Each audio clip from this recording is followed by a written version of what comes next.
नमस्कार, सत श्री अकाल, आदाब। डॉक्टर एचपी हैल्थ शो ਦੇ ਵਿੱਚ ਇੱਕ ਵਾਰ ਫਿਰ ਤੁਹਾਡਾ ਸਵਾਗਤ। ਅੱਜ ਅਸੀਂ ਇੱਕ ਬੜੀ ਕਾਮਨ ਪ੍ਰੋਬਲਮ ਡਿਸਕਸ ਕਰਾਂਗੇ, ਅਧਰੰਗ ਦੀ ਪ੍ਰੋਬਲਮ। ਅਸੀਂ ਦੇਖਦੇ ਹਾਂ ਕੋਈ ਅਸੀਂ ਬੜੇ ਪੇਸ਼ੈਂਟਸ ਦੇਖਦੇ ਹਾਂ ਇਹਦੇ ਕਿ ਸਾਨੂੰ ਅਧਰੰਗ ਦੇ ਪੇਸ਼ੈਂਟਸ ਮਿਲ ਜਾਂਦੇ, ਸਡਨਲੀ ਹੋ ਜਾਂਦਾ, ਲੋਕਾਂ ਨੂੰ ਪਤਾ ਵੀ ਨਹੀਂ ਲੱਗਦਾ। ਐਂਡ ਲੋਕੀ ਬਾਅਦ ਸਾਨੂੰ ਪੁੱਛਦੇ ਆ ਵੀ ਇਹਦਾ ਕਾਰਨ ਕੀ ਹੋਇਆ ਜੀ, ਅਸੀਂ ਪਹਿਲਾਂ ਕੁਝ ਖਿਆਲ ਰੱਖ ਲੈਂਦੇ।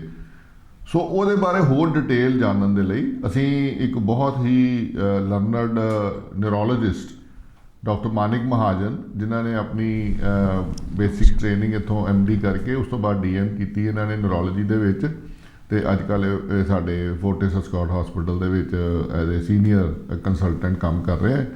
ਸੋ ਵੈਲਕਮ ਡਾਕਟਰ ਮਾਨਿਕ। ਨਮਸਕਾਰ ਸਰ, ਗੁੱਡ ਮਾਰਨਿੰਗ। ਸੋ ਪਹਿਲਾਂ ਤਾਂ ਡਾਕਟਰ ਮਾਨਿਕ ਤੁਸੀਂ ਇਹ ਦੱਸੋ ਕਿ ਵੀ ਇਹ ਪ੍ਰੋਬਲਮ ਕਿੰਨੀ ਕੁ ਕਾਮਨ ਹੈ ਐਂਡ ਕੀ ਇਹਦਾ ਇੰਸੀਡੈਂਸ ਹੈ ਸਾਡੀ ਪਾਪੂਲੇਸ਼ਨ 'ਚ। ਸਟ੍ਰੋਕ, ਅਧਰੰਗ ਜਾਂ ਪਾਸੇ ਦਾ ਨੁਕਸ ਬਹੁਤ ਹੀ ਕਾਮਨ ਪ੍ਰੋਬਲਮ ਹੈ।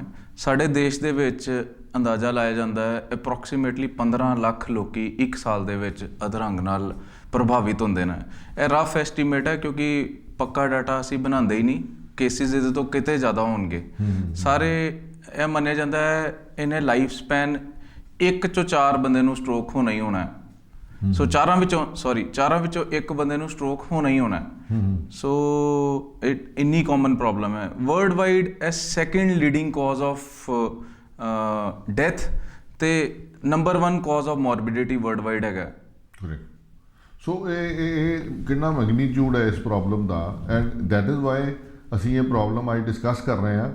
ਐਂਡ ਤਾਂ ਹੀ ਅਸੀਂ ਇਹਦੇ ਬਾਰੇ ਇੱਕ ਤੁਹਾਨੂੰ ਸਾਰਿਆਂ ਨੂੰ ਇਹਦੇ ਬਾਰੇ ਜਾਣਕਾਰੀ ਦੇਣਾ ਚਾਹੁੰਦੇ ਹਾਂ, ਕਿਉਂਕਿ ਇਹ ਇੱਕ ਇਹੋ ਜਿਹੀ ਪ੍ਰੋਬਲਮ ਹੈ ਜਿਹਨੂੰ ਅਸੀਂ ਪ੍ਰੀਵੈਂਟ ਕਰ ਸਕਦੇ ਹਾਂ, ਜਿਹਦਾ ਅਸੀਂ ਬਚਾਅ ਕਰ ਸਕਦੇ ਹਾਂ। ਤਾਂ ਡਾਕਟਰ ਮਾਨਿਕ, ਇਹਦਾ ਕੀ ਕਾਰਨ ਕੀ ਨੇ ਇਸ ਪ੍ਰੋਬਲਮ ਨੂੰ ਹੋਣ ਦੇ? ਸਟ੍ਰੋਕ 2 ਕਿਸਮ ਦਾ ਹੁੰਦਾ ਹੈ। ਇੱਕ ਹੁੰਦਾ ਇਸ਼ਕੀਮਿਕ ਸਟ੍ਰੋਕ, ਇੱਕ ਹੁੰਦਾ ਹੈਮਰੇਜਿਕ ਸਟ੍ਰੋਕ। ਇਸ਼ਕੀਮਿਕ ਸਟ੍ਰੋਕ ਮਨੇ ਕਲੌਟ, ਜਿਹਦੇ ਵਿੱਚ ਕਲੌਟ ਆ ਜਾਂਦਾ ਹੈ ਅਤੇ ਨਾੜੀ ਬੰਦ ਹੋ ਜਾਂਦੀ ਹੈ, ਬ੍ਰੇਨ ਟਿਸ਼ੂ ਨੂੰ ਆਕਸੀਜਨ ਨਹੀਂ ਜਾਂਦੀ ਅਤੇ ਬ੍ਰੇਨ ਡੈਡ ਹੋ ਜਾਂਦਾ। ਉਹਦੀ ਵਜ੍ਹਾ ਨਾਲ ਪਾਸਾ ਰੁਕ ਸਕਦਾ ਹੈ, ਇਹਦੀ ਵਜ੍ਹਾ ਨਾਲ ਬੋਲਣ 'ਚ ਦਿੱਕਤ ਆ ਸਕਦੀ ਹੈ, ਇਹਦੀ ਵਜ੍ਹਾ ਨਾਲ ਚੱਲਣ 'ਚ ਦਿੱਕਤ ਆ ਸਕਦੀ ਹੈ। ਦੂਸਰਾ ਸਟ੍ਰੋਕ ਹੁੰਦਾ ਹੈਮਰੇਜਿਕ ਸਟ੍ਰੋਕ। ਹੈਮਰੇਜਿਕ ਸਟ੍ਰੋਕ ਦਾ ਮਤਲਬ ਹੁੰਦਾ ਬ੍ਰੇਨ ਦੀ ਨਾੜੀ ਫਟ ਜਾਂਦੀ ਹੈ, ਜਿਹਦੇ ਵਿੱਚ ਆਮ ਤੌਰ 'ਤੇ ਬਲੱਡ ਪ੍ਰੈਸ਼ਰ ਨਾਲ ਇੱਦਾਂ ਹੁੰਦਾ, ਜਿਹਦੇ ਇਹ ਬਲੀਡਿੰਗ ਬ੍ਰੇਨ ਦੇ ਅੰਦਰ ਵੀ ਹੋ ਸਕਦੀ ਹੈ ਅਤੇ ਬ੍ਰੇਨ ਦੇ ਬਾਹਰ ਵੀ ਹੋ ਸਕਦੀ ਹੈ। ਦੋਵਾਂ ਦਾ ਇਲਾਜ ਬਹੁਤ ਹੀ ਡਿਫਰੈਂਟ ਹੈ। ਦੋਵਾਂ ਦਾ ਇਲਾਜ, ਇੱਕ ਪਾਸੇ ਸਾਨੂੰ ਖੂਨ ਪਤਲਾ ਕਰਨ ਦੀਆਂ ਚੀਜ਼ਾਂ ਦੇਣੀਆਂ ਹੁੰਦੀਆਂ, ਦੂਜੇ ਪਾਸੇ ਸਾਨੂੰ ਖੂਨ ਰੋਕਣ ਦੀਆਂ ਚੀਜ਼ਾਂ ਦੇਣੀਆਂ ਹੁੰਦੀਆਂ। ਸੋ ਦੋਨਾਂ ਦਾ ਇਲਾਜ ਬਹੁਤ ਹੀ ਡਿਫਰੈਂਟ ਹੈ ਅਤੇ ਦੋਨੋਂ ਦੇ ਲੱਛਣ ਆਲਮੋਸਟ ਇੱਕੋ ਜਿਹੇ ਨਜ਼ਰ ਆਉਂਦੇ ਹੈ। ਸੋ ਜੋ ਮੈਨੂੰ ਸਮਝ ਲੱਗੀ, ਇਟ ਇਜ਼ ਜਸਟ ਲਾਈਕ ਜਿਵੇਂ ਤੁਹਾਡਾ ਹਾਰਟ ਅਟੈਕ ਹੁੰਦਾ ਹੈ। ਬਿਲਕੁਲ, ਇਹਨੂੰ ਬ੍ਰੇਨ ਅਟੈਕ ਵੀ ਕਹਿ ਦਿੰਦੇ ਹਾਂ ਅਸੀਂ। ਹੁਣ ਹਾਰਟ ਦੀ ਨਾੜੀ ਬੰਦ ਹੋਈ, ਇੱਦਾਂ ਇਹਦੀ ਨਾੜੀ ਵੀ ਬੰਦ ਹੋਏਗੀ। ਸੋ ਹੈਮਰੇਜ ਜਿਹੜੀ ਹੈ ਉਹ ਬਲੱਡ ਪ੍ਰੈਸ਼ਰ ਕਰਕੇ ਜ਼ਿਆਦਾ ਹੁੰਦੀ ਹੈ। ਕਰੈਕਟ। ਸੋ ਜਿਹੜੀ ਹੈਮਰੇਜ ਹੈ, ਇਹਦਾ ਮਤਲਬ ਕਿਸ ਤਰ੍ਹਾਂ ਅਸੀਂ ਕੁਝ ਪਹਿਲਾਂ ਪਤਾ ਲੱਗ ਸਕਦਾ ਪੇਸ਼ੈਂਟ ਨੂੰ? ਕਿਸ ਤਰ੍ਹਾਂ ਸਕਰੀਨਿੰਗ ਇਹਦੀ ਕਿੱਦਾਂ ਕੀਤੀ ਜਾਏ ਕਿ ਵੀ ਇਹ ਪੇਸ਼ੈਂਟ ਆਪਣਾ ਬਚਾਅ ਕਰ ਸਕਣ? ਦੇਖੋ, ਸਟ੍ਰੋਕ ਦੇ ਵਿੱਚ ਅਸੀਂ ਹਮੇਸ਼ਾ ਕਹਿੰਦੇ ਹਾਂ, ਹਰ ਚੀਜ਼ 'ਚ ਅਸੀਂ ਕਹਿੰਦੇ ਹਾਂ prevention is better than cure. So ਇਲਾਜ ਨਾਲੋਂ ਹਮੇਸ਼ਾ ਪ੍ਰੀਵੈਂਟ ਕਰਨਾ ਬੈਟਰ ਹੈ। ਹਾਰਟ ਅਤੇ ਬ੍ਰੇਨ ਇੱਕੋ ਜਿਹੇ ਹੀ ਹੁੰਦੇ ਹੈ, ਦੋਨਾਂ ਦੀ ਪ੍ਰੀਵੈਂਸ਼ਨ ਵੀ ਸੇਮ ਹੁੰਦੀ ਹੈ। ਜਿੱਦਾਂ ਕਿ ਸਾਨੂੰ ਆਪਣਾ ਬਲੱਡ ਪ੍ਰੈਸ਼ਰ ਜਿਹੜਾ ਹੈਗਾ ਰੈਗੂਲਰਲੀ ਚੈੱਕ ਕਰਾਉਣਾ ਚਾਹੀਦਾ ਹੈ ਇੱਕ ਪਰਟੀਕੂਲਰ ਏਜ। ਅੱਜ ਕੱਲ੍ਹ ਤਾਂ ਡਾਟਾ ਕਹਿੰਦਾ ਕਿ ਆਲਮੋਸਟ, ਪਹਿਲਾਂ ਅਸੀਂ ਕਹਿੰਦੇ ਹੁੰਦੇ ਸੀ ਕਿ 30 ਈਅਰਸ ਦੇ ਬਾਅਦ ਹਰ ਸਾਲ ਸਕਰੀਨਿੰਗ ਹੋਣੀ ਚਾਹੀਦੀ ਹੈ ਬਲੱਡ ਪ੍ਰੈਸ਼ਰ ਦੀ। ਅੱਜ ਕੱਲ੍ਹ ਤਾਂ ਡਾਟਾ ਇਸ ਤਰ੍ਹਾਂ ਦਾ ਹੋ ਗਿਆ ਕਿ ਕਹਿੰਦੇ ਈਵਨ 15 ਈਅਰਸ ਦੇ ਬਾਅਦ ਬਲੱਡ ਪ੍ਰੈਸ਼ਰ ਵਗੈਰਾ ਦੀ ਸਕਰੀਨਿੰਗ ਹਰ ਸਾਲ ਹੋਣੀ ਚਾਹੀਦੀ ਹੈ। ਇੰਕਲੂਡਿੰਗ ਅਸੀਂ ਕਿੰਨੇ ਸਾਰੇ ਬੱਚੇ ਵੇਖਦੇ ਹਾਂ ਅੱਜ ਕੱਲ੍ਹ ਸਟ੍ਰੋਕਸ ਦੇ ਨਾਲ। ਬੱਚਿਆਂ ਦੇ ਵਿੱਚ ਬਲੱਡ ਪ੍ਰੈਸ਼ਰ ਸਾਡੀ ਕੰਟਰੀ ਦੇ ਵਿੱਚ ਬਹੁਤ ਵੱਧ ਗਿਆ ਹੈ। ਸੋ ਬਲੱਡ ਪ੍ਰੈਸ਼ਰ ਵਧਣ ਨਾਲ ਸਟ੍ਰੋਕ ਦੇ ਚਾਂਸਿਸ ਵੱਧ ਗਏ ਹੈ। ਨੰਬਰ 2, ਸਾਡਾ ਸ਼ੂਗਰ। ਅਸੀਂ ਡਾਇਬਟੀਜ਼ ਕੈਪੀਟਲ ਹੈਗੇ ਹਾਂ ਵਰਲਡ ਦੀ। ਸ਼ੂਗਰ ਅੱਜ ਕੱਲ੍ਹ ਅਸੀਂ ਵੇਖਦੇ ਹਾਂ 15 ਸਾਲ ਦੇ ਬੱਚੇ ਨੂੰ, 20 ਸਾਲ ਦੇ ਬੱਚੇ ਨੂੰ, ਲੜਕੇ ਨੂੰ, 25 ਸਾਲ ਦੇ ਲੜਕੇ ਨੂੰ ਸ਼ੂਗਰ ਹੋ ਗਈ ਹੈ। Sugar is an important risk factor for stroke. So sugar ਲਈ ਜੋ ਅਸੀਂ ਚੀਜ਼ਾਂ ਦਾ ਧਿਆਨ ਰੱਖਣਾ ਚਾਹੀਦਾ ਹੁੰਦਾ ਹੈ, ਸਾਡੀ ਲਾਈਫ ਸਟਾਈਲ ਪ੍ਰੋਪਰ ਹੋਣੀ ਚਾਹੀਦੀ ਹੈ, ਸਾਨੂੰ ਐਕਸਰਸਾਈਜ਼ ਦੀ ਹੈਬਿਟ ਹੋਣੀ ਚਾਹੀਦੀ ਹੈ, ਸਾਡੀ ਡਾਈਟ ਮੋਡਰੇਸ਼ਨ 'ਚ ਹੋਣੀ ਚਾਹੀਦੀ ਹੈ, ਡਾਈਟ ਕੰਟਰੋਲਡ ਹੋਣੀ ਚਾਹੀਦੀ ਹੈ। ਅਸੀਂ ਪੰਜਾਬੀ ਹਾਂ, ਪੰਜਾਬੀਆਂ ਦੇ ਸ਼ੌਂਕ ਹੈਗੇ ਆ ਕੁਲਚੇ ਛੋਲੇ, ਪੂਰੀ, ਅਸੀਂ ਇਹ ਖਾਣ ਦੇ ਗਿੱਝੇ ਹਾਂ। ਸ਼ਾਮ ਨੂੰ ਦਾਰੂ ਵੀ ਚਾਹੀਦੀ ਹੈ ਅਤੇ ਇਹ ਸਾਰੇ ਰਿਸਕ ਫੈਕਟਰ ਹੈਗੇ ਆ। ਪੁਰਾਣੇ ਸਾਡੇ ਪੰਜਾਬੀ ਐਸੀ ਚੀਜ਼ਾਂ ਜਰ ਜਾਂਦੇ ਸੀ ਕਿਉਂਕਿ ਉਹ ਹਾਰਡ ਵਰਕਰ ਬਹੁਤ ਸੀ, ਉਹ ਸਾਰੇ ਖੇਤਾਂ 'ਚ ਕੰਮ ਕਰਦੇ ਸੀ, ਸਾਰਾ ਦਿਨ ਕੰਮ ਕਰਨਾ, ਤੇ ਦੈਨ ਦੇ ਕੁਡ ਟੋਲਰੇਟ ਦਿਸ ਡਾਈਟ, ਉਹਨਾਂ ਨੂੰ ਇਹ ਡਾਈਟ ਪਚ ਜਾਂਦੀ ਸੀ, ਉਹਨਾਂ ਕੋਲ ਇਹ ਸਾਰਾ ਕੁਝ ਕੀਤਾ ਜਾਂਦਾ ਸੀ। ਸਾਡੀ ਡਾਈਟ ਸੇਮ ਰਹਿ ਗਈ ਹੈ ਪਰ ਸਾਡੀ ਆਦਤਾਂ ਹਟ ਗਈਆਂ, ਹੁਣ ਤੇ ਅਸੀਂ ਪਾਣੀ ਲੈਣ ਲਈ ਵੀ ਬੰਦੇ ਰੱਖੇ ਹੈ, ਸੋ ਵੀ ਡੋਂਟ ਐਕਸਰਸਾਈਜ਼। ਸੋ ਇਹ ਚੀਜ਼ਾਂ ਨਾਲ ਇਹ ਸਾਰੀਆਂ ਚੀਜ਼ਾਂ ਦਾ ਇੰਸੀਡੈਂਸ ਬਹੁਤ ਜ਼ਿਆਦਾ ਵੱਧ ਗਿਆ ਅਤੇ ਸਾਨੂੰ ਇਹਨੂੰ ਚੀਜ਼ ਨੂੰ ਪ੍ਰੀਵੈਂਟ ਕਰਨਾ ਚਾਹੀਦਾ, ਸਾਨੂੰ ਜਾਗਰੂਕਤਾ ਫੈਲਾਉਣੀ ਚਾਹੀਦੀ, ਲੋਕਾਂ ਨੂੰ ਪਤਾ ਹੋਣਾ ਚਾਹੀਦਾ ਕੀ ਚੀਜ਼ਾਂ ਕਰਨੀਆਂ।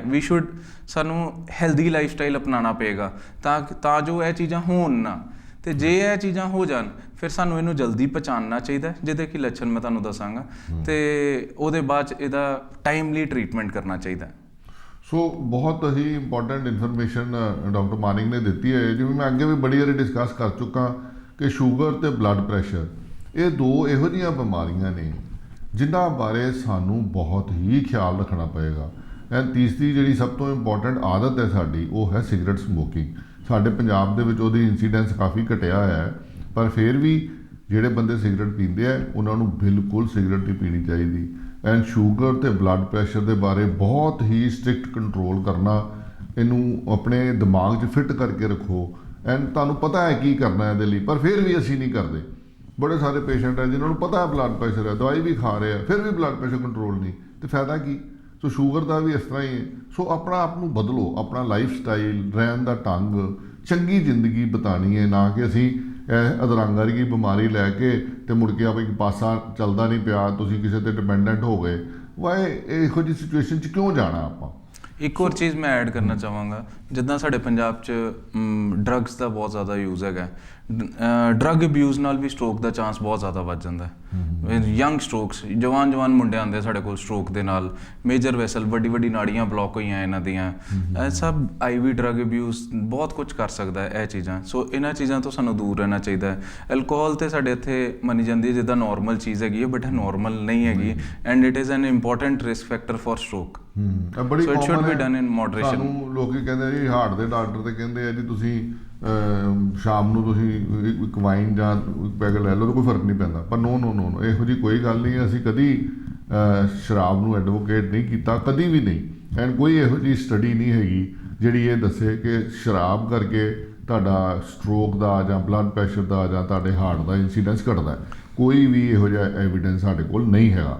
ਬਹੁਤ ਸਾਰੀ ਲੇਡੀਜ਼ ਸਾਡੇ ਕੋਲ ਆਉਂਦੀਆਂ, ਉਹ ਕਹਿੰਦੀਆਂ, ਅਸੀਂ ਪੁੱਛਨੇ ਕੋਈ ਨਸ਼ਾ ਕੋਈ ਇਹੋ ਜਿਹਾ, ਨਹੀਂ ਡਾਕਟਰ ਸਾਹਿਬ ਕੁਛ ਨਹੀਂ ਕਰਦੇ, ਸਿਰਫ ਸ਼ਾਮੀ ਘਰ ਦੀ ਗੱਡੀ ਪੀਂਦੇ ਥੋੜੀ ਜਿਹੀ, ਵਿਚ ਦੇ ਕੰਸੀਡਰ ਐਜ਼ ਨੋਰਮਲ। ਉਹਨਾਂ ਨੂੰ ਲੱਗਦਾ ਨੋਰਮਲ ਚੀਜ਼ ਹੈਗੀ ਹੈ, ਕੋਈ ਗੱਲ ਨਹੀਂ ਹੈਗੀ। ਉਹ ਘਰ ਦੀ ਗੱਡੀ ਵਿਸਕੀ ਨੂੰ, ਸ਼ਰਾਬ ਨੂੰ ਚੰਗਾ ਸਮਝਦੇ ਆ, ਜਦ ਕਿ ਉਹਦੇ 'ਚ ਸਾਨੂੰ ਕਿੰਨਾ ਅਲਕੋਹਲ ਕੰਟੈਂਟ ਹੈ ਸਾਨੂੰ ਪਤਾ ਹੀ ਨਹੀਂ ਹੈ। ਰਾਈਟ ਜੀ। ਸੋ ਡਾਕਟਰ ਮਾਨਿਕ, ਇਹਦੇ ਕਿਸ ਤਰ੍ਹਾਂ ਲੱਛਣ ਕਿਸ ਤਰ੍ਹਾਂ ਲੱਗੇ ਸਾਨੂੰ ਕਿ ਵੀ ਇਹ ਪੇਸ਼ੈਂਟ ਨੂੰ ਹੋ ਰਿਹਾ, ਤੇ ਕਿੱਡੀ ਉਹਨੂੰ ਕੁਇਕਲੀ ਸਾਨੂੰ ਰਿਸਪੌਂਡ ਕਰਨਾ ਚਾਹੀਦਾ। ਦੇਖੋ, ਸਟ੍ਰੋਕ ਦੇ ਵਿੱਚ ਅਸੀਂ ਕਹਿੰਦੇ ਹਾਂ ਟਾਈਮ ਇਜ਼ ਬ੍ਰੇਨ, ਮਤਲਬ ਕਿ ਜਿੰਨਾ ਜਲਦੀ ਉਹਨੂੰ ਪਛਾਣੋਗੇ, ਜਿੰਨਾ ਜਲਦੀ ਉਹਨੂੰ ਟਰੀਟ ਕਰੋਗੇ, ਉਨਾ ਜਲਦੀ ਤੁਸੀਂ ਇਹ ਬਿਮਾਰੀ ਤੋਂ ਬਚ ਸਕਦੇ ਹੋ। ਇਹਦੇ ਮੇਨ ਲੱਛਣ ਹੁੰਦੇ ਆ, ਇੱਕ ਨਿਮੋਨਿਕ ਹੁੰਦਾ ਜਿਹਨੂੰ ਅਸੀਂ ਫਾਸਟ ਕਹਿੰਦੇ ਆ। F stands for face weakness. ਜੇ ਤੁਹਾਨੂੰ ਲੱਗੇ ਕਿ ਮੂੰਹ ਵਿੰਗਾ ਹੋ ਰਿਹਾ ਹੈ, ਜਾਂ ਮੂੰਹ ਟੇਢਾ ਹੋ ਰਿਹਾ ਹੈ, ਜਾਂ ਮੂੰਹ ਦੇ ਥੋੜ੍ਹਾ ਜਿਹਾ ਤੁਹਾਨੂੰ ਨਜ਼ਰ ਆ ਰਿਹਾ ਕਿ ਅੱਖ ਠੀਕ ਤਰੀਕੇ ਬੰਦ ਨਹੀਂ ਹੋ ਰਹੀ, ਜਾਂ ਫਿਰ ਬੰਦੇ ਦਾ ਲੱਗੇ, then second stands for A, ਜਾਂ ਆਰਮ ਔਰ ਲੈਗ ਵੀਕਨੈਸ, ਬੰਦੇ ਦੇ ਬਾਜੂ ਚੁੱਕੀ ਨਹੀਂ ਜਾ ਰਹੀ, ਬਾਜੂ ਸੁੰਨ ਪੈ ਰਹੀ ਹੈ, ਇੱਕ ਲੱਤ ਚੱਲਿਆ ਨਹੀਂ ਜਾ ਰਿਹਾ, ਲੱਤ ਸੁੰਨ ਪੈ ਰਹੀ ਹੈ, ਲੱਤ ਵੀਕ ਹੋ ਗਈ ਹੈ, ਇਹ ਸਟ੍ਰੋਕ ਦੇ ਲੱਛਣ ਹੈ। S ਸਟੈਂਡਸ ਫॉर ਸਪੀਚ, ਬੋਲਣ 'ਚ ਦਿੱਕਤ ਆ ਰਹੀ ਹੈ, ਬੰਦਾ ਬੋਲ ਨਹੀਂ ਪਾ ਰਿਹਾ ਠੀਕ ਤਰੀਕੇ, ਬੋਲਣਾ ਚਾਹ ਰਿਹਾ ਪਰ ਬੋਲ ਨਹੀਂ ਪਾ ਰਿਹਾ, ਜਾਂ ਫਿਰ ਤੁਸੀਂ ਕੁਝ ਗੱਲ ਕਰ ਰਹੇ ਹੋ ਬੰਦੇ ਨਾਲ, ਬੰਦਾ ਸਮਝ ਹੀ ਨਹੀਂ ਪਾ ਰਿਹਾ ਕਿ ਤੁਸੀਂ ਕੀ ਬੋਲ ਰਹੇ ਹੋ, ਇਹ FAS ਹੋਇਆ। T stands for time is brain. ਜੇ ਤੁਸੀਂ ਇਹ ਸਾਰੇ ਲੱਛਣਾਂ ਨੂੰ ਪਹਿਚਾਣਦੇ ਹੋ, ਕਈ ਵਾਰੀ ਇੱਦਾਂ ਹੁੰਦਾ ਕਿ ਕਈ ਹੋਰ ਬਿਮਾਰੀਆਂ 'ਚ ਵੀ ਇੱਦਾਂ ਦੇ ਲੱਛਣ ਹੁੰਦੇ ਆ, ਉਹ ਵੀ ਕੋਈ ਗੱਲ ਨਹੀਂ। ਜੇ ਡਾਕਟਰ ਮਤਲਬ ਜੇ ਤੁਹਾਨੂੰ ਇਹੋ ਜਿਹਾ ਕੋਈ ਵੀ ਲੱਛਣ ਲੱਗਦਾ ਹੈ, immediately consult your nearest physician ਔਰ ਸਟ੍ਰੋਕ ਸਪੈਸ਼ਲਿਸਟ, ਕਿਉਂਕਿ ਇਹ ਸਟ੍ਰੋਕ ਦੇ ਲੱਛਣ ਹੋ ਸਕਦੇ ਆ। ਇਹ ਇਸ ਕਰਕੇ ਇੰਪੋਰਟੈਂਟ ਹੈ ਕਿਉਂਕਿ ਜ਼ਿਆਦਾਤਰ ਸਟ੍ਰੋਕ ਇਸ਼ਕੀਮਿਕ ਸਟ੍ਰੋਕ ਹੁੰਦੇ ਆ, 85% ਸਟ੍ਰੋਕ ਇਸ਼ਕੀਮਿਕ ਸਟ੍ਰੋਕ ਹੁੰਦੇ ਆ। ਜੇ ਇਸ਼ਕੀਮਿਕ ਸਟ੍ਰੋਕ ਦੇ ਪੇਸ਼ੈਂਟ ਸਾਡੇ ਕੋਲ 4.5 ਘੰਟੇ ਦੇ ਅੰਦਰ ਆ ਜਾਏ, ਤੇ ਅਸੀਂ ਉਹਨੂੰ ਸਟ੍ਰੋਕ ਦਾ ਇੰਜੈਕਸ਼ਨ ਲਾ ਸਕਦੇ ਹੁੰਦੇ ਹਾਂ, ਜਿਹਦੇ ਨਾਲ ਉਹ ਕਲੌਟ ਖੁੱਲ੍ਹ ਜਾਂਦਾ ਹੈ ਅਤੇ ਬੰਦੇ ਦੇ ਸਿੰਪਟਮ ਕਾਫੀ ਇੰਪਰੂਵ ਹੋ ਸਕਦੇ ਆ। ਸੋ ਉਹ 4.5 ਘੰਟੇ ਦੇ ਬਾਅਦ ਅਸੀਂ ਚੀਜ਼ ਨਹੀਂ ਕਰ ਸਕਦੇ। ਹਾਰਟ ਅਟੈਕ 'ਚ ਬੰਦੇ ਕੋਲ ਟਾਈਮ ਹੁੰਦਾ ਹੈ, ਬੰਦਾ ਫਿਰ ਵੀ 12 ਘੰਟੇ ਦੇ ਅੰਦਰ ਇੰਜੈਕਸ਼ਨ ਦਾ ਵੀ ਟਾਈਮ ਜ਼ਿਆਦਾ ਹੁੰਦਾ ਹੈ, ਬਾਅਦ 'ਚੋਂ ਸਟੈਂਟਿੰਗ ਹੋ ਸਕਦੀ ਹੁੰਦੀ ਹੈ, ਉਹਦਾ ਟਾਈਮ ਸਾਡੇ ਕੋਲ ਫਿਰ ਵੀ ਜ਼ਿਆਦਾ ਹੁੰਦਾ ਹਾਰਟ ਅਟੈਕ ਦੇ ਵਿੱਚ। ਬ੍ਰੇਨ ਅਟੈਕ 'ਚ ਸਾਡੇ ਕੋਲ ਟਾਈਮ ਨਹੀਂ ਹੁੰਦਾ। ਬ੍ਰੇਨ ਅਟੈਕ ਦੇ ਵਿੱਚ ਜੋ ਕੁਝ ਕਰਨਾ ਹੈ 4.5 ਘੰਟੇ ਦੇ ਅੰਦਰ ਅੰਦਰ ਹੀ ਕਰਨਾ ਹੈ। ਸੋ ਬਹੁਤ ਇੰਪੋਰਟੈਂਟ ਪਹਿਲਾਂ ਤੇ ਇਹ ਹੈ ਵੀ ਸਾਨੂੰ ਐਮਰਜੈਂਸੀ ਦੀ ਲੋੜ ਹੀ ਨਾ ਪਵੇ, ਸਾਨੂੰ ਨਾ ਇਹੋ ਜਿਹੀ ਐਮਰਜੈਂਸੀ ਆਵੇ, ਇਸ ਲਈ ਆਪਣਾ ਜੇ ਤੁਹਾਨੂੰ ਕੋਈ ਪਹਿਲਾਂ ਕੋਈ ਪ੍ਰੋਬਲਮ ਹੈ ਤਾਂ ਉਹਨੂੰ ਕਰੈਕਟ ਕਰੋ। ਸੈਕੰਡਲੀ, ਜੇ ਐਮਰਜੈਂਸੀ ਤੁਹਾਨੂੰ ਸਿੰਪਟਮਸ ਆਏ ਹੈ, ਡੋਂਟ ਵੇਸਟ ਟਾਈਮ।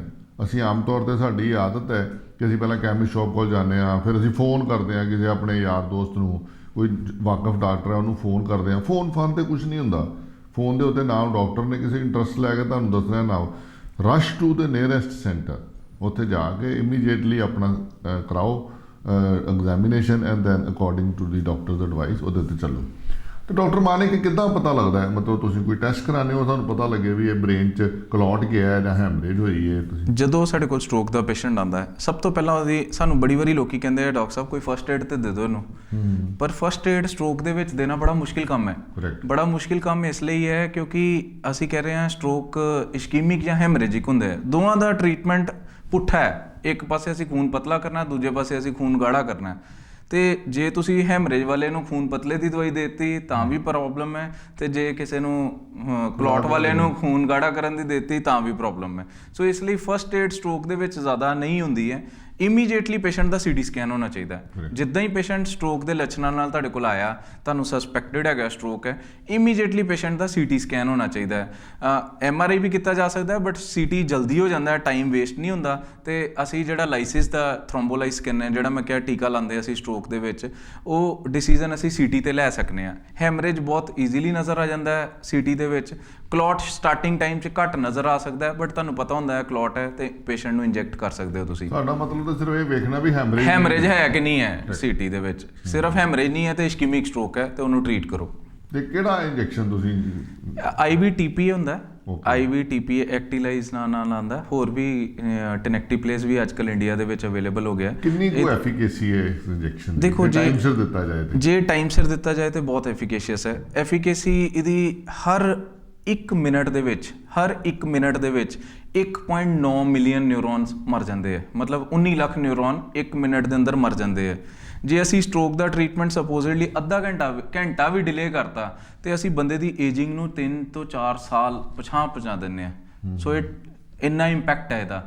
ਸੋ ਜਿੰਨਾ ਜਲਦੀ ਅਸੀਂ ਸਟ੍ਰੋਕ ਦੇ ਪੇਸ਼ੈਂਟ ਨੂੰ ਲਾਈਜ਼ ਕਰਨੇ ਆ, ਅਸੀਂ ਵੇਖਨੇ ਜਿਹੜੇ ਪੇਸ਼ੈਂਟ ਨੂੰ ਅਸੀਂ ਪਹਿਲੇ ਘੰਟੇ ਦੇ ਵਿੱਚ ਲੱਛਣ ਹੋਏ ਨਾਲ ਹੀ ਪੇਸ਼ੈਂਟ ਸਾਡੇ ਕੋਲ ਆ ਗਿਆ, ਆਪਾਂ ਸੀਟੀ ਕਰਕੇ ਪੇਸ਼ੈਂਟ ਨੂੰ ਲਾਈਜ਼ ਕਰਤਾ, ਉਹਦੇ ਰਿਜ਼ਲਟ ਕਿਤੇ ਚੰਗੇ ਹੈ ਜਿਹੜੇ ਪੇਸ਼ੈਂਟ ਨੂੰ ਅਸੀਂ 4-4.5 ਘੰਟੇ ਤੇ ਲਾਈਜ਼ ਕੀਤਾ ਦਾ ਹੈ। ਸੋ ਜੇ ਅਸੀਂ ਇਹ ਘੰਟਿਆਂ ਤੇ ਐਫੀਕੇਸੀ ਡਿਪੈਂਡ ਕਰਦੀ ਹੈ। ਇਨ ਜਨਰਲ ਐਫੀਕੇਸੀ ਮੰਨੀ ਜਾਂਦੀ ਇਹਦੀ ਅਪਰੋਕਸੀਮੇਟਲੀ 40 to 45%। ਇਹ ਨਹੀਂ ਕਿ ਸਾਰੇ ਪੇਸ਼ੈਂਟ ਅਸੀਂ ਇੰਜੈਕਸ਼ਨ ਦਿੱਤੇ ਤੇ ਸਾਰੇ ਠੀਕ ਹੋ ਜਾਣੇ ਆ ਨਾ। 40 to 45% ਪੇਸ਼ੈਂਟਸ ਦੇ ਵਿੱਚ ਅਸੀਂ ਸਕਸੈਸਫੁਲ ਰਿਜ਼ਲਟ ਦੇ ਸਕਨੇ ਆ, ਜਿਹੜੇ ਕਿ ਅਸੀਂ ਨਾਰਮਲ ਸਧਾਰਨ ਟ੍ਰੀਟਮੈਂਟ ਨਾਲੋਂ ਵਧੀਆ ਰਿਜ਼ਲਟ ਜ਼ਿਆਦਾ ਦੇ ਪਾਉਂਦੇ ਆ। ਤੇ ਇਹਦੇ ਵਿੱਚ ਥੋੜਾ ਜਿਹਾ ਰਿਸਕ ਆਫ ਬਲੀਡ ਹੁੰਦਾ, ਉਹ ਕਿਸੇ ਵੀ ਟ੍ਰੀਟਮੈਂਟ ਦਾ ਰਿਸਕ ਬੈਨੀਫਿਟ ਹੈ ਹੀ ਹੈ। ਸੋ ਬਟ ਵਰਲਡ ਓਵਰ ਇਹਨੂੰ ਸਭ ਤੋਂ ਬੈਸਟ ਟ੍ਰੀਟਮੈਂਟ ਮੰਨਿਆ ਜਾਂਦਾ ਸਟ੍ਰੋਕ ਦੇ ਲਈ। ਤੁਸੀਂ ਕਿਹਾ ਥੋੜਾ ਜਿਹਾ ਰਿਸਕ, ਥੋੜਾ ਜਿਹਾ ਤੋਂ ਕੀ ਮਤਲਬ ਹੈ? ਥੋੜਾ ਜਿਹਾ ਮਤਲਬ 1% ਰਿਸਕ ਆਫ ਸੀਰੀਅਸ ਬਲੀਡ। ਜੇ ਅਸੀਂ 100 ਬੰਦਿਆਂ ਨੂੰ ਇੰਜੈਕਸ਼ਨ ਲਾਉਂਦੇ ਹਾਂ ਤਾਂ 100 ਚੋਂ ਇੱਕ ਬੰਦੇ ਨੂੰ ਸੀਰੀਅਸ ਬਲੀਡਿੰਗ ਹੋ ਜਾਏਗੀ, ਜਿਹੜੀ ਕਿ ਲਾਈਫ ਥ੍ਰੈਟਨਿੰਗ ਹੋ ਸਕਦੀ ਹੈ।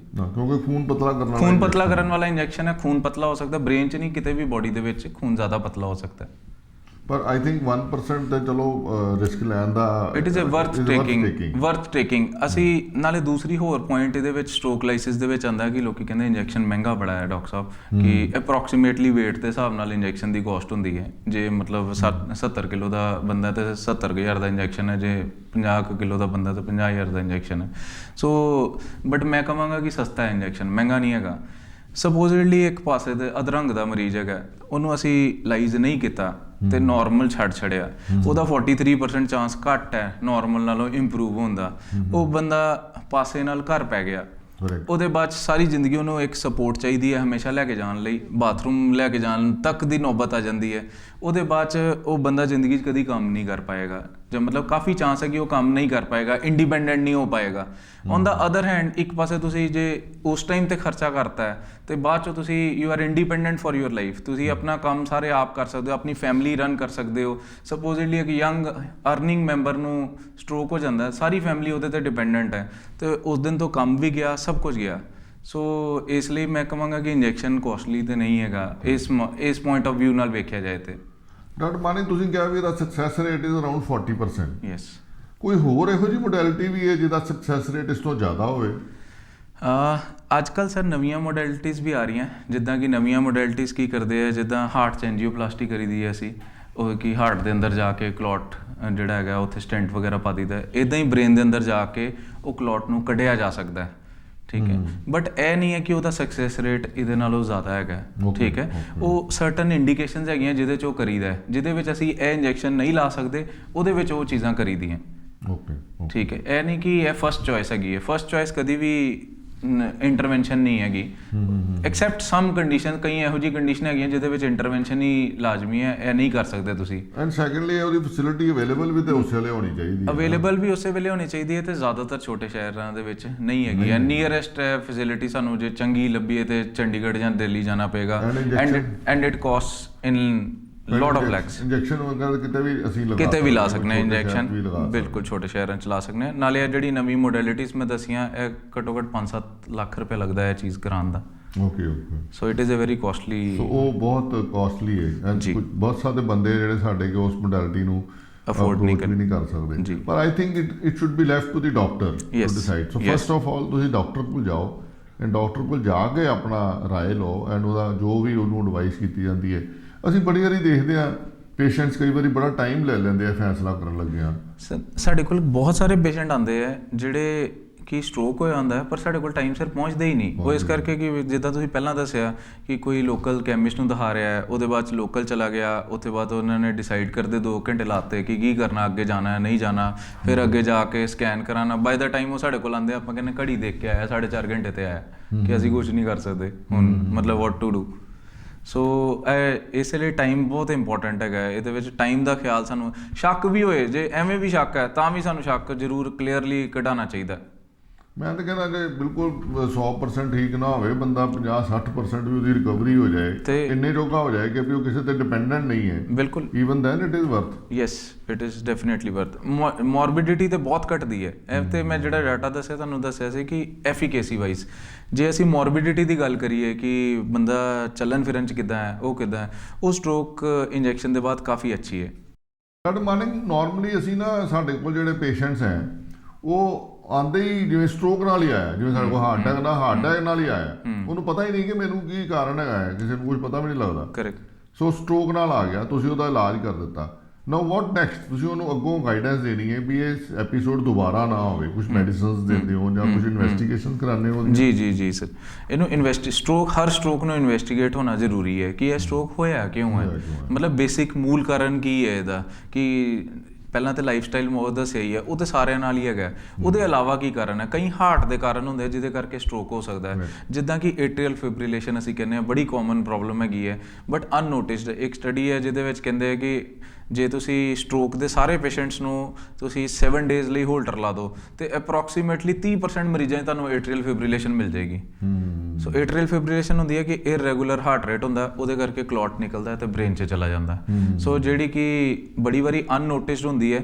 ਇਹ ਇਸ ਲਈ ਇੰਪੋਰਟੈਂਟ ਹੈ ਕਿਉਂਕਿ ਇਹਦੇ ਵਿੱਚ ਸਾਡੀਆਂ ਸਾਧਾਰਨ ਐਸਪਰੀਨ ਵਰਗੀ ਗੋਲੀਆਂ ਅਸਰ ਨਹੀਂ ਕਰਦੀਆਂ। ਜੇ ਏਟਰੀਅਲ ਫਿਬਰਿਲੇਸ਼ਨ ਹੋਏ ਤੇ ਅਸੀਂ ਉਹਨੂੰ ਐਸਪਰੀਨ ਪਾ ਵੀ ਦਈਏ ਤੇ it is of no use. So ਇਹਨੂੰ ਜਾਣਨਾ ਬੜਾ ਜ਼ਰੂਰੀ ਹੈ। ਕਈ ਵਾਰੀ ਹਾਰਟ ਦੀ ਹੋਰ ਕੰਡੀਸ਼ਨਸ ਹੁੰਦੀਆਂ, ਜਿੱਦਾਂ ਕਿ ਰੂਮੈਟਿਕ ਹਾਰਟ ਡਿਜ਼ੀਜ਼ ਹੁੰਦਾ, ਮਤਲਬ ਹਾਰਟ ਦਾ ਵਾਲਵ ਤੰਗ ਹੁੰਦਾ, ਉਹਦੇ ਵਿੱਚੋਂ ਕਲੌਟ ਨਿਕਲ ਕੇ ਬ੍ਰੇਨ 'ਚ ਜਾ ਸਕਦਾ ਹੈ। ਕਈ ਬਲੱਡ ਦੇ ਐਸੀ ਬਿਮਾਰੀਆਂ ਹੁੰਦੀਆਂ ਜਿਹਦੇ ਵਿੱਚ ਖੂਨ ਗਾੜਾ ਹੋ ਜਾਂਦਾ ਤੇ ਬ੍ਰੇਨ 'ਚ ਬਾਰ-ਬਾਰ ਕਲੌਟ ਹੋ ਸਕਦਾ ਹੈ। ਉਹਨਾਂ ਚੀਜ਼ਾਂ ਨੂੰ ਪਛਾਣਨਾ ਸਾਨੂੰ ਬੜਾ ਜ਼ਰੂਰੀ ਹੈ। ਕਈ ਵਾਰੀ ਸਾਡੀ ਕੈਰੋਟਿਡ ਇੱਕ ਆਰਟਰੀ ਹੁੰਦੀ ਹੈ ਜਿਹੜੀ ਹਾਰਟ ਤੋਂ ਬ੍ਰੇਨ ਨੂੰ ਬਲੱਡ ਸਪਲਾਈ ਕਰਦੀ ਹੈ, ਉਹਦੇ ਵਿੱਚ ਬਲੋਕੇਜ ਹੁੰਦੀ ਹੈ। ਜਿੱਦਾਂ ਹਾਰਟ ਦੀ ਨਾੜੀਆਂ ਬਲੌਕ ਹੁੰਦੀਆਂ, ਇਹ ਵੀ ਬਲੌਕ ਹੋ ਸਕਦੀ ਹੈ ਤੇ ਇਹਨੂੰ ਵੀ ਸਟ੍ਰੋਕ, ਕਈ ਵਾਰੀ ਮਾਈਨਰ ਸਟ੍ਰੋਕ ਹੁੰਦਾ, ਕਈ ਵਾਰੀ ਪੇਸ਼ੈਂਟਸ ਨੂੰ ਇੱਦਾਂ ਹੁੰਦਾ ਕਿ ਹੁਣ ਸਟ੍ਰੋਕ ਹੋਇਆ ਤੇ ਘੰਟੇ 'ਚ ਠੀਕ ਹੋ ਗਿਆ, ਆਪਣੇ ਆਪ ਹੀ ਠੀਕ ਹੋ ਗਿਆ, ਕੁਝ ਨਹੀਂ ਕਰਨ ਦੀ ਲੋੜ ਪਈ। ਬਟ ਇਹ ਵਾਰਨਿੰਗ ਸਾਈਨ ਹੈ, ਇਹਨੂੰ ਇਗਨੋਰ ਨਾ ਕਰੋ, ਇਹਨੂੰ ਮਤਲਬ ਫੜੋ ਹੁਣੀ ਕਿ ਇਹ ਹੋਇਆ ਕਿਉਂ। ਕਾਫੀ ਵਾਰੀ ਅਸੀਂ ਦੇਖਿਆ ਕਿ ਉਹਨਾਂ ਦੀ ਗਲੇ ਦੀ ਨਾੜੀ ਬੰਦ ਹੈ, 70-80% ਬੰਦ ਹੈਗੀ ਹੈ, ਉਹਦੇ ਛੋਟਾ ਜਿਹਾ ਕਲੌਟ ਫਸਦਾ ਤੇ ਸਟ੍ਰੋਕ ਹੋ ਜਾਂਦਾ। ਸੋ ਇਸ ਲਈ ਜੇ ਮੰਨ ਲਓ ਨਾੜੀ ਐਸੀ ਬਲੌਕ ਹੋਏ ਤੇ ਉਹਨੂੰ ਪਹਿਲਾਂ ਹੀ ਖਿਲਾ ਲੈਣਾ ਚਾਹੀਦਾ, ਉਹਦੇ ਪਹਿਲੇ ਸਟੈਂਟਿੰਗ ਵਗੈਰਾ ਹੋ ਸਕਦੀ ਹੈ ਤਾਂ ਕਿ ਆਉਣ ਵਾਲੇ ਟਾਈਮ ਦੇ ਵਿੱਚ, ਫਿਊਚਰ ਦੇ ਵਿੱਚ ਇਹ ਚੀਜ਼ ਦੁਬਾਰਾ ਨਾ ਹੋਏ। ਕਰੈਕਟ। ਸੋ ਬਹੁਤ ਹੀ ਚੰਗੇ ਸੱਜੇ ਢੰਗ ਨਾਲ ਡਾਕਟਰ ਮਾਨਿਕ ਨੇ ਸਾਨੂੰ ਇਹ ਸਾਰੀ ਇਨਫੋਰਮੇਸ਼ਨ ਦਿੱਤੀ ਹੈ। ਨੂੰ ਏਟਰੀਅਲ ਫਿਬਰਿਲੇਸ਼ਨ ਬਾਰੇ ਮੈਂ ਥੋੜ੍ਹਾ ਜਿਹਾ ਦੱਸਣਾ ਚਾਹੁੰਦਾ ਕਿ ਏਟਰੀਅਲ ਫਿਬਰਿਲੇਸ਼ਨ ਹਾਰਟ ਦੀ ਕਿਹੋ ਜਿਹੀ ਪ੍ਰੋਬਲਮ ਹੈ ਜਿਹਦੇ ਵਿੱਚ ਕਿ ਹਾਰਟ ਤੇਜ਼ ਤੇ ਇਰਰੈਗੂਲਰ, ਨਾਰਮਲੀ ਹਾਰਟ ਇੱਕ ਬੜੇ ਸਿਸਟਮੈਟਿਕ ਵੇ ਦੇ ਨਾਲ ਬੀਟ ਕਰਦਾ ਹੈ ਇਸ ਤਰ੍ਹਾਂ। ਸੋ ਏਟਲ ਫਿਬ੍ਰਿਲੇਸ਼ਨ ਦੇ ਵਿੱਚ ਇਸ ਤਰ੍ਹਾਂ ਚੱਲਣ ਲੱਗ ਜਾਂਦਾ।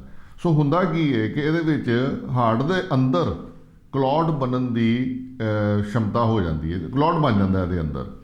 ਸੋ ਉਹ ਕਲੌਟ ਨੂੰ ਜਦੋਂ ਵੀ ਕਿਸੇ ਪੇਸ਼ੈਂਟ ਨੂੰ ਏਟਲ ਫਿਬ੍ਰਿਲੇਸ਼ਨ ਡਾਇਗਨੋਜ਼ ਹੁੰਦੀ ਹੈ ਤੇ ਸਾਨੂੰ ਉਹਨੂੰ anti coagulant, not aspirin is anti platelet, ਖੂਨ ਪਤਲਾ ਕਰਨ ਵਾਲੀ ਦਵਾਈ ਪਾਣੀ ਪੈਂਦੀ ਹੈ। It is mandatory, it is must.